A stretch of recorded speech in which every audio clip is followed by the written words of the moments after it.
शिक्षण विभागातील एजंटगिरी थांबवा. आमदार जयंत आसगावकर यांची शिक्षण अधिकाऱ्यांना सक्त सूचना. कामात टाळाटाळ करणाऱ्या अधिकाऱ्यांना धरले धारेवर.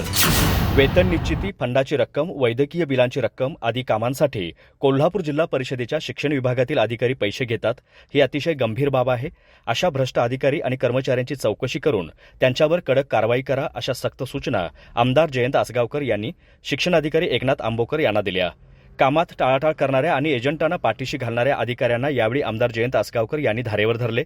कोल्हापूर पे युनिट कार्यालयातील प्रलंबित कामांचा आढावा आणि थकीत बिलाबाबत चर्चा करण्यासाठी आमदार जयंत आसगावकर यांच्या प्रमुख उपस्थितीत जिल्हा परिषदेत बैठक पार पडली.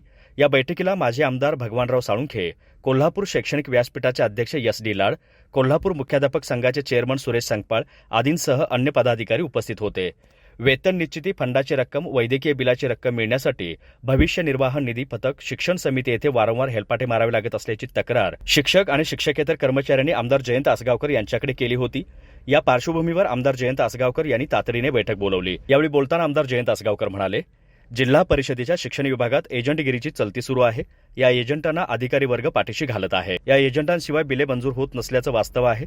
एखाद्या शिक्षकाने 4 वेळा बिले देऊनही त्यात त्रुटी निघत असतील तर ती शिक्षण विभागासाठी लाजिरवाणी बाब म्हणावी लागेल. शिक्षकांनी दिलेली बिले चेकलिस्टप्रमाणे असतात. त्यात जर त्रुटी असतील तर ती एकदाच कळवावी. वारंवार शिक्षकांना बोलवून त्यांना त्रास देऊ नका, अशा सूचना आमदार जयंत आसगावकर यांनी अधिकाऱ्यांना दिल्या आहेत.